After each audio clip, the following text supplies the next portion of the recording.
Hi, Luke. How are you? Good. How are y'all? Great. How can Ken Coleman and I help? So I'm currently in a job. I'm 22 years old, and I've been in this job for about 2 months. And I've quickly found out that I'm not really passionate about it. Why? Well, I'm in the wine and liquor industry. I'm a sales rep, and it's just it's pretty difficult to watch people come in a store who already have a pretty difficult life and walk out with your products. It's just a hard thing to deal with. Mm-hmm. Hard to see that happening. So it's a values disconnect.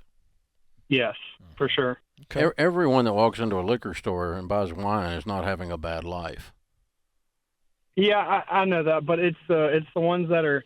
I'm in a pretty poor area, and so it's the ones that are coming off the streets, like just pennies in their pockets, coming in and buying the cheapest things on the shelves just to get a drink. Why'd you get into this? Did you work in a liquor store, or you're a salesman for a distributor? I'm a salesman for a distributor. So how are you dealing with the people coming in off the streets? Well, so I've got to go into the stores and talk to the people to try and talk to the liquor store owners to try and get them to get my products.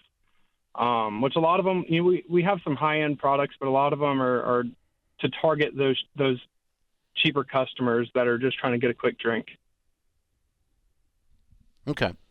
I'm just curious, and I understand all of that. I understand it's very personal for you. What I'm curious about is how'd you make this decision to get into this 2 months ago? Well, I wanted to originally get into medical device sales, which is it's a difficult field to get into without sales experience.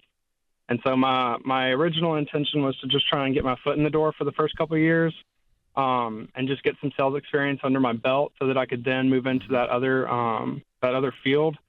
But it's just right now it's getting pretty difficult to keep going because it's just a moral thing. Sure, I get it. But you took this opportunity just because it was I need some experience, I got to sell something, and this presented itself, and you jumped into it. That's what I'm understanding. Exactly. All right, yeah. So here's the deal. Stop overthinking this. You're going to stay in this role, and you're going to have to suck it up a little bit, and you're not doing anything morally wrong. I understand your feelings. I don't want in any way to discount what you're feeling, convictions, all that. But the fact is you're not doing anything wrong, and so sit still and keep doing the job until you find another sales job to replace it with. That's the advice. And I appreciate what you're trying to do, get some sales experience somewhere else. But now you got to learn from this and go, wait a second, I'm not just going to take any sales job. I need to make sure that I'm going to sell a service or product that I'm okay with. And you can't overthink this, because again, there's nothing wrong with distributing alcohol or selling alcohol. But in your situation, this is very, very personal. So I wouldn't overthink this. Let's make the move. How much are you making? $45,000. Okay, so find another sales job making $45,000 to $60,000, selling something you're proud of, and then change. That's what Ken's saying. That's right. Okay. But then get in proximity if you can. If you could get selling something that's near or around that medical field, I would try to look for that first. You understand what I'm saying? Because it's connections at this point. Not just experience, but connections. Okay. And make sure that as you're doing that you're taking on something you can be proud of. Everyone in sales needs to remember it's very difficult to be a great salesperson selling something you don't believe in. Yes. Yeah, and that's the thing that I've been struggling with because I've got alcoholism on both sides of my family, from both my parents' sides. So that's been the hardest part is just not really caring. I don't really believe in the products that I'm selling, and that's been the hardest part. And so if an opportunity similar to this presents itself, don't take it. For sure. There's something else because you had red flags before you took this. Yeah. You're only 2 months in, so I know you did. And now it's manifested, and it's actually worse than you thought it was going to be in terms of convicting you. Yeah. And, your morals are saying, ding, ding, ding, ding, ding, ding, the alarms are going off, get out of here.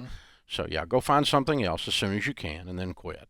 But don't just quit every time you have a adversity, a situation, So, again, I don't want you there 6 years from now. I don't want you there 6 months from now. You ought to be able to find a sales job doing that. So doing something that you actually believe in. Ken, here over the years, we develop products, books or software or apps or classes or whatever. And one of the biggest challenges is to make sure that that we're all proud of what it is we're putting out. The instant we're not proud of it, we can't ask anybody, including me, to suggest it to someone, sell to someone. That's what sales is. It's suggesting you do something, right? And you can't suggest, buying a car if you hate that brand and you think that brand's a piece of crap, and then you're going to go to work for that dealer, and so that's going to be a problem. Yeah. So don't take a position where you're not proud of where you work. So true, and specifically in sales. Because sales, period. People, but it's very difficult in sales. Very difficult in sales because you're an evangelist, right? That's your role, and people can fake it, and there's a lot of fakes out there that hit their sales numbers. But if you are a person of conviction and you've got a true ethical code to you, it will wear you down if you can't get excited to the point of evangelizing on behalf of the product or the service that you're selling. It will cripple you. It just will. Yeah, it's very difficult because people can, your body language changes, your tone changes, your facial expressions change, all your nonverbals are just not there. That's correct. When you're doing that. And so, if you're selling in his case, a line of whiskey that is, the bottom of the barrel, no pun intended, and it's designed to take advantage of the homeless, then you're not gonna be fired up about that. Yeah. The drunk homeless guy, right? Yeah. So you're not gonna be nobody's gonna be excited about that. Now, but so you just got to find a way to do the thing you do that is not violation of your morals, or find something period that isn't. But don't be just after 2 months jumping out without having something to jump to. That's right. So the first thing I said was, hey, you're going to stay put. And you made this decision, so you're going to be an adult about this until we find something to replace that income. You don't just say, oh, I don't like it, I can't do it anymore. And he wasn't saying that, but got to be careful, Well, That's honorable work, for a lot of people. Yeah. For him, it's not a good fit. Exactly.